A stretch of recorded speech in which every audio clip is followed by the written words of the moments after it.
Let's talk about how to use your textbook. How to use your textbook. It might sound silly that we have to talk about this, how to use your textbook, but I believe that there are strategic ways to use your textbook. It's not as simple as just, read the whole chapter. That actually can be very time consuming and not helpful.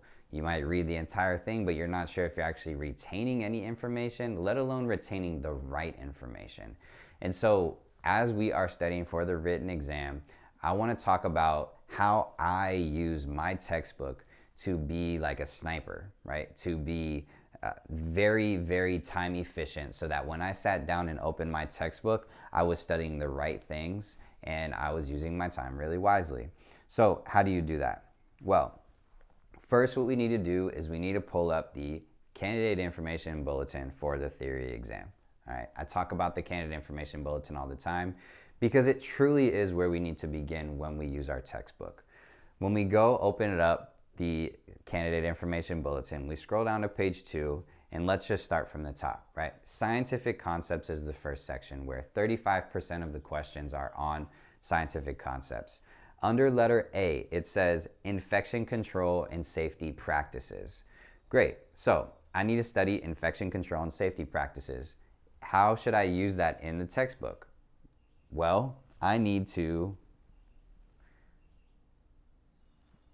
do I use that in the textbook? Well, I just look at the table of contents within the Milady textbook, and it will tell me that under chapter 4 is infection control principles and practices. So if I'm looking to study letter A, infection control and safety practices on the candidate information bulletin, I'm gonna go study chapter 4. Now, I'm in chapter 4. What am I looking for? Well, let's read number 1 under letter A. Identify how diseases and infection are caused and transmitted. Apply principles of infection control. Define sanitation, cleansing, disinfection, sterilization, contamination, and cross-contamination. 3. Apply blood exposure procedures. 4. Identify requirements of government agencies related to public protection, the CDC, OSHA, and the EPA. Those are the answers that I'm looking for as I'm in chapter 4, right? If I wanted to move on to section B, human anatomy and physiology, same thing.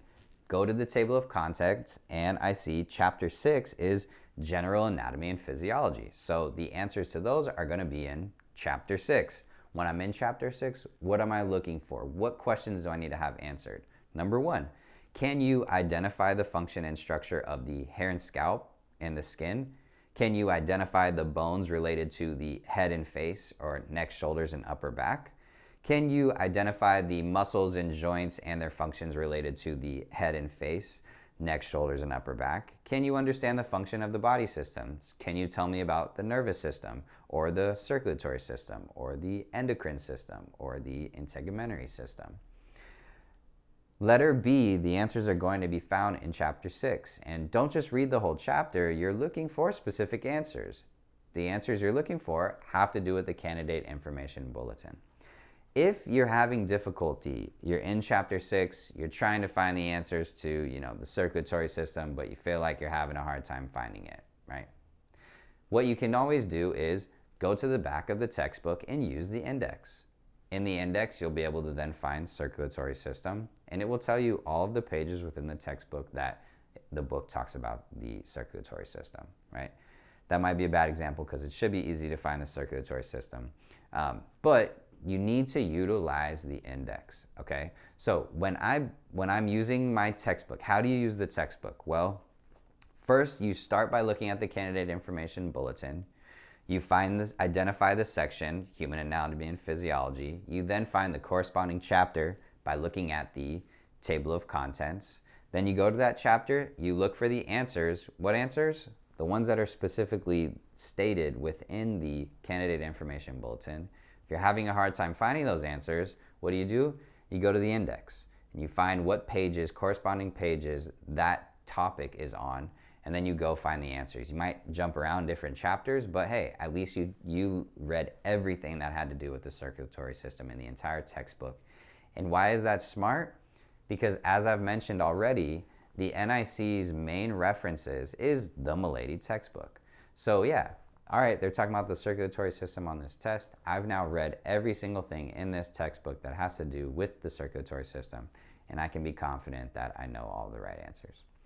As you work your way through the candidate information bulletin and using your textbook, you're going to just cross off line by line until you feel like you are confident in that you know the answers. Now, as you're going through and answering some of these questions, what should you do? Should you have a blank piece of paper there and be writing out the answers? Maybe. Should you be making flashcards that cover the answers of these questions? That might actually be a really good idea. In one of these next sections, I'm going to talk about how to use flashcards and why I think flashcards is actually one of the best ways for you to prepare, the best ways for you to study, the best way to test to see if you actually know this information or not. But we'll wait for the next section for that. In this section, the main things I want to talk about is how to best use your textbook, how to use it time efficiently.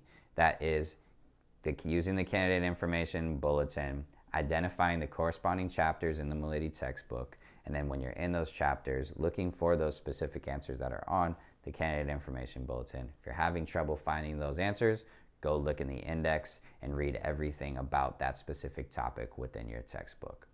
That is the most time efficient and the way to best use your textbook with using the NIC's candidate information bulletin. I hope this is helpful, and I hope it helps you save some time when you're studying. That's how to use your textbook.